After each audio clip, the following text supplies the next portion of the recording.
लाली चिड़िया जंगल में सबसे अलग थलग एक बरगद के पेड़ की डाल पर बैठी हुई थी। जंगल के दूसरे पंछी हमेशा उस गरीब चिड़िया का मजाक उड़ाया करते थे। कालू भैया, मैं कब से यहाँ अकेली बैठी हुई हूँ, आप मेरे पास थोड़ी देर को रुक जाओ। हा हा हा। मैं कालू कौवा हूँ। मैं कालू कौवा किसी गरीब पंछी के पास नहीं बैठता। सुन ले चिड़िया, आज के बाद मुझे आवाज मत देना। ऐसे कुछ बातें सुनाकर कालू कौवा वहां से चला जाता है। ये पंछी बहुत घमंडी है, हमेशा अपने बड़े बड़े घरों पर और अपने अनाजदाने पर घमंड करते हैं। चलो कोई बात नहीं, मेरे पास जो कुछ है वो ही बहुत है। फिर एक रात लाली चिड़िया उसी पेड़ की डाल पर सोई हुई थी कि तेज हवा चलने लगती है और तेज हवा से पेड़ की डाल टूट जाती है। लाली चिड़िया नीचे गिरती है और वो पेड़ की डाल लाली चिड़िया के ऊपर गिर जाती है। मैं तो इस ढाल के नीचे दब गई हूँ, मुझे बचाओ, मुझे बचाओ, कोई मेरी मदद करो। थोड़ी दूर कबूतर का घर था। चिड़िया की आवाज सुनकर कबूतर अपने घर से निकलता है और लाली चिड़िया के पास आता है। मुझे यहाँ से बाहर निकालो, मेरी मदद करो। चिड़िया, मैं तो कमजोर हूँ, अकेला हूँ। मैं अकेला ये सब नहीं कर सकता। मैं किसी दूसरे पंछी को बुला कर लाता हूँ। कबूतर अपने पड़ोसी कालू कौवे के घर जाता है और दरवाजे पर दस्तक देता है। कौन है? कौन है जो इस वक्त मेरी नींद खराब करने आ गया? कौन है? कालू कौवा दरवाजा खोलता है। कालू, वो है ना गरीब लाली चिड़िया, वो पेड़ की डाल के नीचे दब गई है। चुप, अरे चुप कर जाओ, इसमें इतना परेशान होने की क्या बात है? सुबह होगी तो देख लेंगे। जाओ अपने घर जाओ, खुद भी सो जाओ और मुझे भी सोने दो। ठीक है, मैं घर जा रहा हूँ, लेकिन सुबह याद से आ जाना, वरना वो बेचारी मर जाएगी। कबूतर अपने घर चला जाता है। वो कबूतर ना जाने कहाँ चला गया। उसने कहा था कि वो लौट कर आएगा।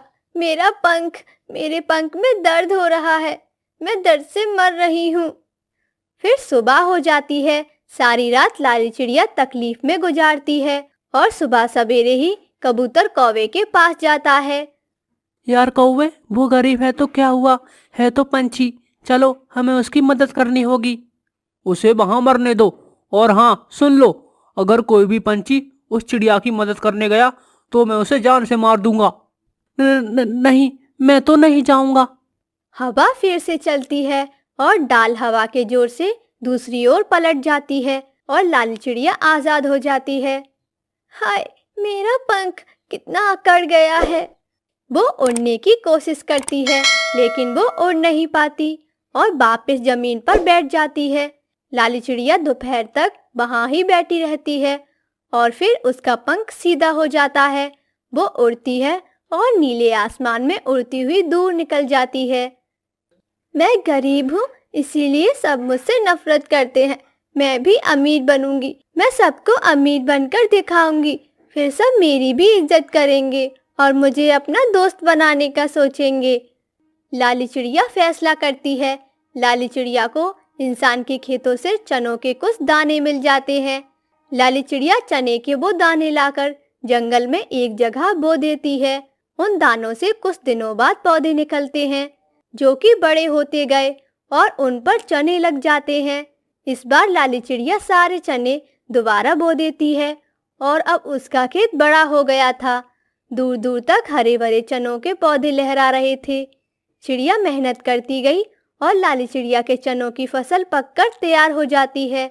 लाली चिड़िया चने की फसल काटकर चने बोरियों में भरकर मंडी में ले जाती है और खूब मुनाफा कमाती है। लाली चिड़िया इस बार गेहूं की फसल उगाने का सोचती है और बाकी के पैसों से अपना एक सुंदर सा घर बना लेती है। मेरी गेहूं की फसल भी अच्छी हुई है। अगर मेरी यह फसल पककर तैयार हो जाए तो मुझे अच्छा मुनाफा मिलेगा।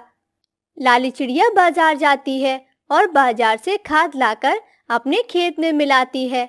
आहिस्ता आहिस्ता लाली चिड़िया की गेहूं की फसल भी पक जाती है। उधर कौवे के जंगल में सूखे का मौसम आ जाता है।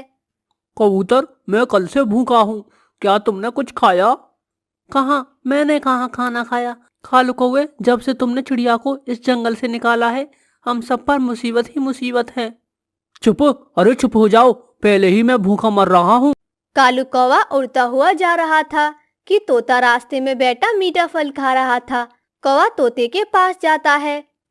ओए तोते, मुझे दो ये फल। क्यों दूं ये फल? मैंने ये फल ढूंढा है, ये फल मेरा है। इसी बात को लेकर दोनों में लड़ाई शुरू हो जाती है। कबूतर दोनों के बीच आता है और उन्हें लड़ने से मना करता है।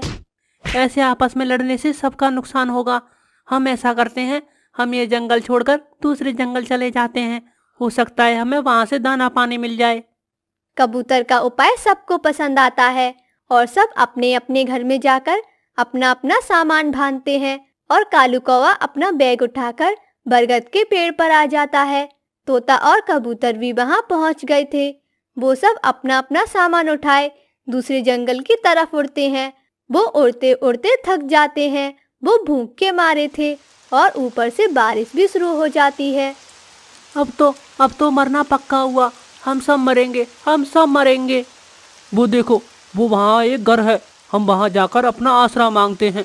कभी जीवन में तो हमने मदद नहीं की, इसलिए अब कोई भी हमारी मदद नहीं करेगा। वो सब उड़ते हैं और उस घर के पास पहुंच जाते हैं। कालू कौवा दरवाजे पर दस्तक देता है। लाली चिड़िया दरवाजा खोलती है। लाली चिड़िया को देखकर तीनों दोस्त अपना अपना मुंह दूसरी तरफ कर लेते हैं। आपने अपना मुंह दूसरी तरफ क्यों कर लिया है? क्या ये आपका घर है चिड़िया? हाँ, ये मेरा घर है और ये गेहूं का खेत भी मेरा है। सब कुछ यहाँ मेरा है। आप बारिश में यहाँ क्या कर रहे हो? लाली चिड़िया, हमारी मदद करो, वरना हम इस बारिश में मर जाएंगे।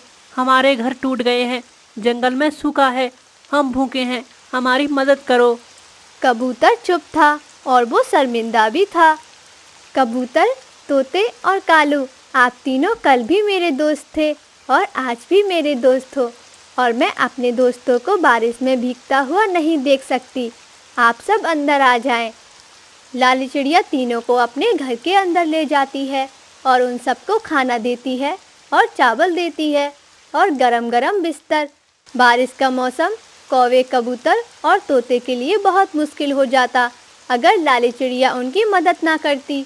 ऐसे वो सब लाली चिड़िया से माफ़ी मांगते हैं और हमेशा मिलजुल कर रहने का फैसला करते हैं। प्यारे दोस्तों, इस कहानी को लाइक और अपने दोस्तों के साथ शेयर और चैनल को सब्सक्राइब करना बिल्कुल भी मत भूलना। आपका धन्यवाद। लाली चिड़िया अपने घर से दाना लेने निकलती है तो उसे रास्ते में कालू कौवा भी मिल जाता है। कहाँ जा रही हो लाली चिड़िया? कौवे भैया, मैं दाना ढूंढने जा रही हूँ। आगे बारिश का मौसम शुरू हो जाएगा तो फिर दाना ढूंढने में मुश्किल होगी।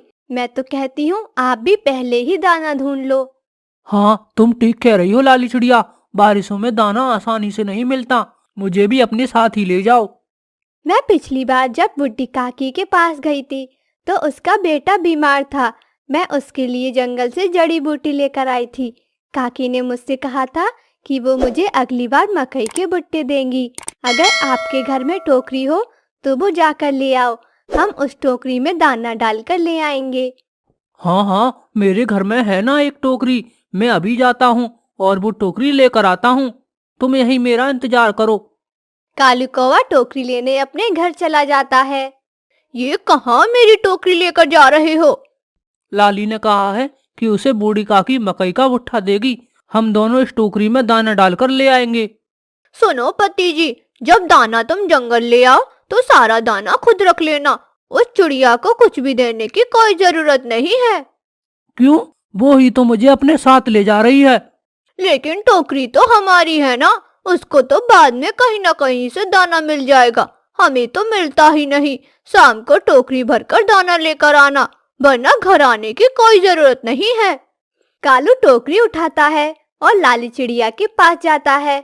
दोनों कौवा और चिड़िया इंसानों की बस्ती की तरफ चले जाते हैं। माँ जी, आपने कहा था कि मैं आपको मक्के का भुट्टा दूंगी। हाँ लाली, मैं तुम्हारा ही इंतजार कर रही थी। लाओ, ये टोकरी मुझे दे दो। मैं अंदर से मक्के के भुट्टे इसमें लेकर आती हूँ। वो बुड्ढी काकी अंदर जाती है और मक्के के भुट्टे टोकरी में डालती है। फिर वो टोकरी लाली चिड़िया को पकड़ा देती है। आपका बहुत बहुत धन्यवाद काकी। अब आपका बेटा कैसा है? बेटा, वो अब ठीक है। अगर तुम समय पर जड़ी बूटी ना लाकर देती तो पता नहीं क्या हो जाता। फिर लाली चिड़िया और कालू कौवा बूढ़ी काकी को शुक्रिया कहकर वहां से चले जाते हैं। अपने जंगल जाकर कौवा और चिड़िया एक जगह बैठ जाते हैं। लाए कालू भैया, ये टोकरी मुझे दे दे, मैं हम दोनों में ये मक्के के भुट्टे बांट देती हूँ। क्यों? ये टोकरी तो मेरी है और इस टोकरी का दाना भी मेरा है। कालू भैया, आप ये क्या कह रहे हैं? हम दोनों ने पहले ही फैसला किया था कि दाना आधा आधा लेंगे। अच्छा, मुझे तो ऐसा कुछ नहीं याद। टोकरी मेरी है तो इसमें मौजूद दाना भी मेरा ही हुआ ना। कालू कौवा वो टोकरी उठाता है और अपने घर चला जाता है और चिड़िया कौवे को जाता हुआ देखती रह जाती है। लाली चिड़िया खाली हाथ ही अपने घर चली जाती है। मम्मा, आज आप भोजन नहीं लेकर आई? मेरे बच्चों, उस दुष्ट कौवे ने धोखे से मेरा सारा भोजन ले लिया। मैं तोते के पास जाती हूँ, वो मुझे थोड़ा सा दाना दे देगा। लाली चिड़िया तोते के घर जाती है और तोते को सारी बात बताती है। तुम चिंता मत करो लाली बहन, मेरे पास दाना है। तुम वो जाकर अपने बच्चों को दे देना। आज मैं जिस दिशा में दाना लेने गया था वहाँ एक बहुत बड़ा सेब का पेड़ था जिस पर बहुत मजे से मीठे मीठे सेब लगे हुए थे। हम दोनों कल वहाँ जाएंगे और सेब तोड़कर लेकर आएंगे। ठीक है तोते भैया, मैं कल आऊंगी। लाली चिड़िया तोते से दाना लेती है और अपने घर जाकर अपने बच्चों को दाना देती है। बच्चे दाना खाते हैं और सो जाते हैं। अगले दिन लाली चिड़िया तोते के साथ सेब के पेड़ के पास जाती है। सेब के पेड़ पर बहुत मीठे मीठे लाल लाल सेब लगे हुए थे। लाली बहन, तुम अपने हिस्से के सेब तोड़ लो और मैं अपने हिस्से के सेब तोड़ लेता हूँ। और मैंने सुना है कि कल बहुत तेज बारिश होगी, फिर हम बार बार इस जंगल में नहीं आ पाएंगे ना। लाली चिड़िया और तोता सेब तोड़ते हैं और दोनों अपने अपने हिस्से के सेब घर ले आते हैं। दूसरी तरफ कालू कौवे ने यहाँ मक्के के भुट्टों की टोकरी रखी थी। उन भुट्टों में कीड़ा लग जाता है और वो सारे मक्के के भुट्टे खराब हो जाते हैं। ये क्या हो गया कालू जी? अब तो इन भुट्टों का कोई फायदा नहीं। इनको खाकर हम अपना पेट ही क्यों खराब करवाएं? तुमने ही मुझे सारा दाना रखने को कहा था और देखो ये हमारे काम का भी नहीं रहा। अब ज्यादा मुझे बातें मत सुनाओ और कुछ खाने के लिए लेकर आओ। लाली चिड़िया तो अब मुझे कुछ देगी ही नहीं। मैं तोते के पास जाता हूँ। कालू कौवा तोते के पास जाता है। तोते तोते, ये जो तुम्हारे पास मीठे मीठे सेब हैं इसमें से मुझे भी दे दो कुछ। मुझे और मेरी पत्नी को बहुत भूख लगी है। हमने कल से कुछ भी नहीं खाया और आज इतनी बारिश हो रही है कि कहीं दाना मिल भी नहीं पा रहा। अच्छा ठीक है, मैं एक सेब तुम्हें दे दूंगा, लेकिन उसके बदले तुम्हें मेरा एक काम करना होगा। अच्छा, जल्दी बताओ मुझे क्या काम करना होगा। मेरी घर की छत से पानी टपक रहा है, जल्दी से जाओ और केले के पेड़ के पत्ते तोड़कर लेकर आओ और मेरी छत पर लगा दो। पानी टपकना बंद हो जाएगा तो मैं तुम्हें सेब दे दूंगा। कालू कौवा जल्दी से उठता है और उसे पास ही में केले का पेड़ मिल जाता है। कालू कौवा उस पेड़ के पत्ते तोड़ता है और जल्दी से आकर घर की छत पर लगा देता है। कालू कौवे, ये लो सेब और सारा खुद ही ना खा जाना, अपनी पत्नी के लिए भी लेकर जाना। कालू कौवा तोते से वो सेब लेता है और रास्ते में एक पेड़ पर जाकर बैठ जाता है। सारी मेहनत मैं करूं और सेब वो गौरी को भी खाए? मैं तो ऐसा होने नहीं दूंगा। ये सेब तो मैं ही खाऊंगा। कालू कौवा मजे मजे से सेब खाने लगता है। उधर गौरी कौवी अपने घर में कालू कौवे का इंतजार कर रही थी। ये कालू का बच्चा भी ना अभी तक नहीं आया, लगता है मुझे खुद ही जाना पड़ेगा। गौरी तोते के घर जाती है और तोता उसे सब बात बता देता है और गौरी कौवी वहाँ से उड़ती है। उसे एक पेड़ पर कालू कौवा बैठा दिख जाता है जो कि सेब खा रहा था। गौरी कौवी पीछे जाकर खड़ी हो जाती है। अच्छा हुआ कि सेब मैं ही खा रहा हूँ, वरना उस काली कलोटी गोरी के पेट में जाकर तो ये सेब और भी काला हो जाता। अच्छा, तो तुम मेरे पीठ पीछे मेरी बुराइयां करते हो। कौवा डरकर पीछे देखता है। गौरी, तुम यहाँ? तुम्हें तो अब मैं नहीं छोड़ूंगी। फिर गौरी कौवी कालू कौवे की खूब पिटाई करती है। तो प्यारे दोस्तों, कहानी को लाइक और अपने दोस्तों के साथ शेयर और चैनल को सब्सक्राइब करना बिल्कुल भी मत भूलना। आपका धन्यवाद। जंगल में बरसात का कहर था। पिछले 3 दिनों से मूसलाधार बारिश हो रही थी। तेज हवाओं ने पेड़ों को हिलाकर रख दिया था। लाली चिड़िया का छोटा सा घोंसला अब जोरों से हिलने लगा था। उसका पति रामू चिड़ा तेज बुखार में कांप रहा था और उड़ने की शक्ति खो चुका था। उनकी नन्ही बेटी पिंकी भूख से बेहाल थी। मम्मा मम्मा, मुझे बहुत डर लग रहा है। देखो ना, घोंसले की छत से पानी गिर रहा है। पापा पापा कुछ बोल क्यों नहीं रहे? पिंकी बेटी बहादुर बनो, मैं अभी छत पर थोड़ी सूखी घास लगाती हूँ। तुम्हारे पापा जल्दी ही ठीक हो जाएंगे। लाली, तुम पिंकी को लेकर यहाँ से निकल जाओ। ये घर कभी भी गिर सकता है। मुझे मेरे हाल पर छोड़ दो। ऐसा मत बोलिए, आपके बिना हम लोग कहीं नहीं जाएंगे। हम साथ जिएंगे और साथ मरेंगे। अचानक से बिजली कड़की, बारिश और तेज हवा चलने लगी। लाली चिड़िया ने हिम्मत नहीं हारी।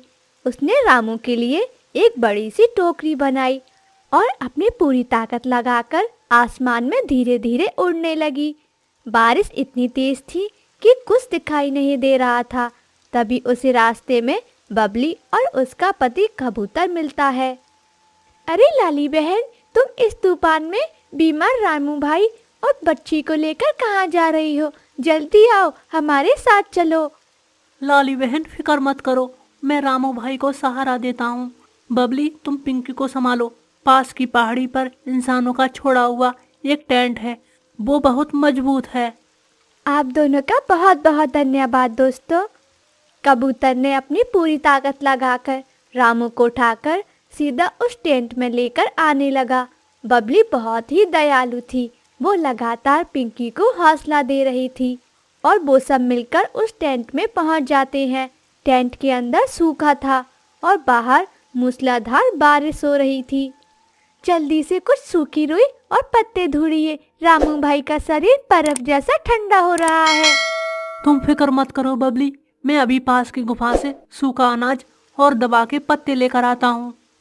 बबली और कबूतर ने दिन रात एक कर दिया था। बबली रामू का इलाज कर रही थी, जबकि उसका पति कबूतर बारिश में भीग कर भी सबके लिए दाना पानी जुटा रहा था। लेकिन तभी वहाँ गौरी कौवी और उसका पति कालू कौवा आ पहुँचते हैं। बबली, तुमने इस टेंट को धर्मशाला समझ रखा है क्या? इन बीमारों को बाहर निकालो, वरना हम सबको बीमारी लग जाएगी।